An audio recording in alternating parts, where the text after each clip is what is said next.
Pemirsa, dunia maya kerap dikotori perilaku asusila. Salah satunya adalah grup di media sosial fantasi sedarah yang membuat masyarakat resah sekaligus geram.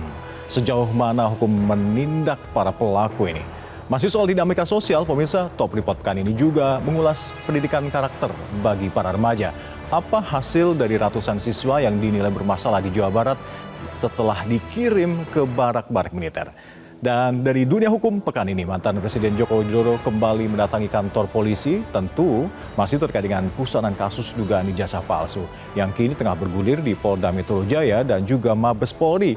Dan pemirsa, jangan lewatkan pembahasan mengenai pemberantasan premanisme di segmen terakhir nanti. Anda bisa juga berpartisipasi dalam jajak pendapat Top Report yang kami lakukan setiap hari Rabu melalui akun media sosial X @metro_tv dan juga akun Instagram kami @metro_tv. Pemirsa, bersama saya Hamdan Al-Kafi, inilah Top Report selengkapnya.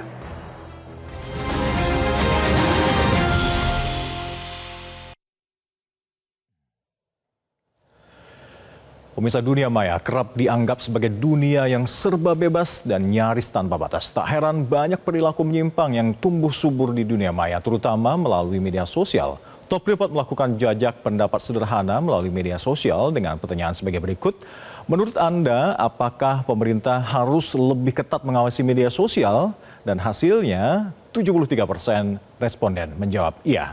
Salah satu perilaku menyimpang di media sosial yang tengah memicu kegaduhan adalah grup Facebook Fantasi Sedarah dan Suka Duka.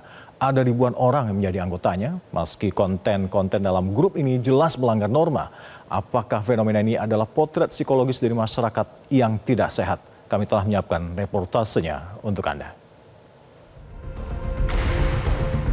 Siapapun yang berada di grup tersebut, lebih-lebih mereka yang aktif menyebarluaskan yang mengandung warna asusila bisa dijerat secara pidana.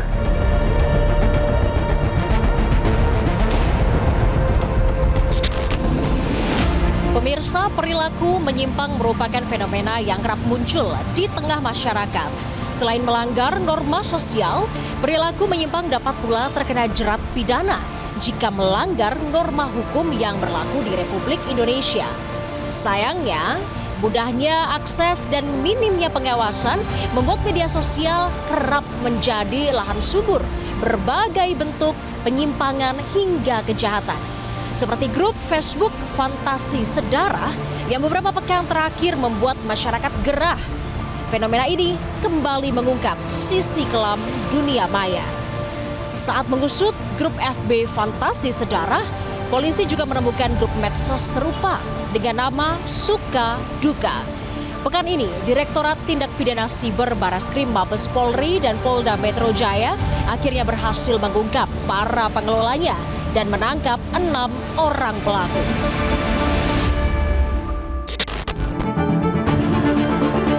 Inilah terduga 6 pengelola grup media sosial yang tengah meresahkan masyarakat.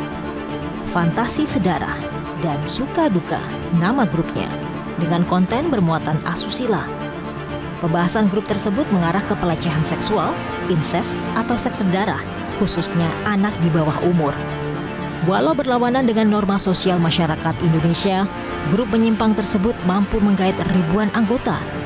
Tidak butuh waktu lama bagi Mabes Polri untuk mengungkap kreator sekaligus admin kedua grup tersebut.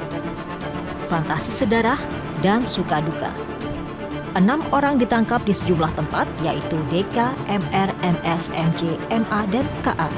Para pelaku ditangkap pada 17 hingga 20 Mei 2025. Pada hari Selasa tanggal 20 Mei 2025 di Lampung. Tersangka MA merupakan member atau kontributor aktif di dalam grup Facebook Fantasi Sedarah. Tersangka dengan inisial KA, akunnya Temon-Temon, diamankan penyidik Direktorat Tindak Pidana Siber Barreskrim Polri pada hari Senin 19 Mei 2025 di Jawa Barat. Tersangka KA merupakan member atau kontributor aktif di dalam grup Facebook Suka Duka. Selain menangkap 6 tersangka, penyidik juga menyita 3 akun Facebook, 5 akun email, 8 unit handphone, 1 unit PC, 1 unit laptop, 2 buah KTP, 6 buah SIM card, dan 2 buah memory card. Kini para tersangka diamankan di Barreskrim Polri dan Polda Metro Jaya. untuk diperiksa secara intensif terkait motif serta potensi tindak pidana lainnya yang dilakukan. Ataupun mengidentifikasi dari device tersebut kira-kira membernya siapa saja. Yang sampai dengan hari ini memang grup tersebut sudah disuspend. Sehingga harapan kami dari hasil forensik itu kita bisa melihat grup tersebut membernya. Apakah akan ada suspek baru? Bisa terjadi. Dari penangkapan 6 tersangka, Bareskrim Polri menyebut sedikitnya ada 3 korban pencabulan yang terdiri dari 1 wanita dewasa serta 2 anak perempuan di bawah umur. Ketiga korban merupakan adik ipar, keponakan hingga anak dari tersangka. Melalui penjangkauan dan asesmen kebutuhan korban yang meliputi pendampingan korban, pendampingan psikologi, pendampingan hukum, rehabilitasi medis dan sosial, serta penyediaan rumah aman apabila diperlukan. Selanjutnya kami juga melakukan penguatan terhadap keluarga korban dan membangun dukungan sosial kepada tokoh masyarakat di lingkungan setempat, mengingat terduga pelaku dalam kasus ini adalah orang terdekat atau anggota keluarga sendiri. Pakar psikologi forensik Reza Indragiri Amril berharap polisi tidak hanya menangkap para pelaku inses, tapi juga bisa menjerat ribuan anggota dari grup fantasi sedarah dan suka-duka. Sebab grup yang dinilai menjijikkan tersebut telah menyebar konten asusila melalui media elektronik sehingga masuk dalam kategori pidana. Yaitu menyebarluaskan informasi asusila melalui media elektronik merupakan pidana, titik. Sehingga siapapun yang berada di grup tersebut, lebih-lebih mereka yang aktif menyebarluaskan entah itu teks, entah itu tayangan audiovisual yang mengandung warna asusila, bisa dijerat secara pidana. Sebelumnya, Kapolri Jenderal Listio Sigit Prabowo berjanji akan menindak tegas pelaku di balik grup Facebook Fantasi Sedarah yang meresahkan masyarakat. Terhadap hal-hal yang berdampak, khususnya ini ancamannya terhadap masyarakat luas, Polri tentunya akan melakukan pendalaman, penyelidikan, dan tentunya akan tindak tegas. Dan itu bagian dari komitmen kita. Komitmen pucuk pimpinan Polri membuat pengusutan berjalan cepat.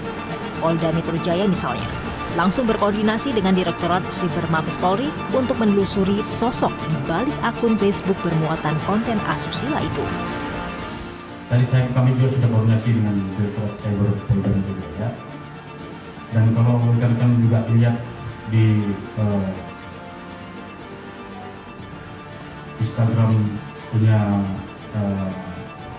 Kominfo juga, dan ada jawaban dari Humas Mabes Polri di situ. Jadi sudah pasti Direktorat Siber Polda Metro Jaya akan menyelidiki dan mendalami tentang akun Facebook tersebut. Kementerian Komunikasi dan Digital mengklaim sudah berkoordinasi dengan Meta, perusahaan induk Facebook, untuk memblokir akun-akun terkait. Selain memblokir 6 akun grup yang dinilai mengancam keselamatan anak, Komdigi berjanji memperkuat pengawasan terhadap aktivitas digital yang menyimpang. Meski Kementerian Komunikasi dan Digital sudah melakukan pemblokiran, masih saja ditemukan akun serupa dengan nama yang berbeda. Reza Indragiri mengingatkan agar tidak menyebut pelaku sebagai orang gila dan sebagainya yang membuat mereka berpotensi terbebas dari jerat hukum. Mari kita bangun saja sebuah kesepakatan bahwa incest adalah sebuah penyimpangan. Kendati saya sebut sebagai penyimpangan, bukan berarti bahwa pelakunya kita posisikan sebagai individu yang tidak waras. Kita tidak tempatkan dia sebagai individu yang katakanlah gila. Tidak. Yang bersangkutan atau mereka ini sudah melakukan perbuatan perilaku seksual yang menyimpang dan dilakukan secara sadar. Karena hanya dengan asumsi sedemikian rupa saja kita bisa memintai pertanggungjawaban yang bersangkutan dari sisi hukum. Komisi Perlindungan Anak Indonesia mengecam grup Facebook Fantasi Sedarah yang berisi konten hubungan incest dan diikuti oleh ribuan pengguna Facebook. KPAI pun berkoordinasi dengan pihak kepolisian agar berdampingan dan pemulihan terhadap para korban bisa segera dilakukan.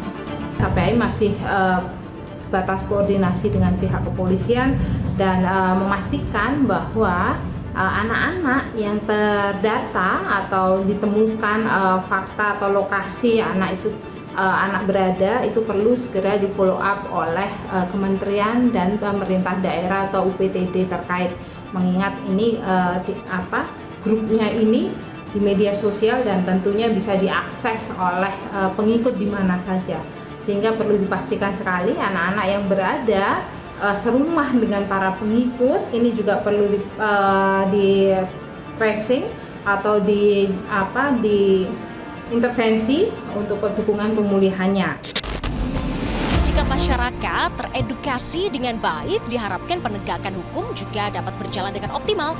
Nah, salah satu sosialisasi penegakan hukum yang penting itu dimulai dari lingkungan keluarga. Dalam lingkungan keluarga inilah penanaman prinsip-prinsip hidup yang berlaku di tengah masyarakat. Melalui pendidikan keluarga, masyarakat diharapkan mampu memilih dan memilah mana perilaku yang benar dan mana perilaku yang menyimpang agar tidak terjebak dalam pengaruh negatif media sosial dan akhirnya terjerat kasus pidana. Jelajahi cara baru mendapatkan informasi. Download Metro TV Extend sekarang.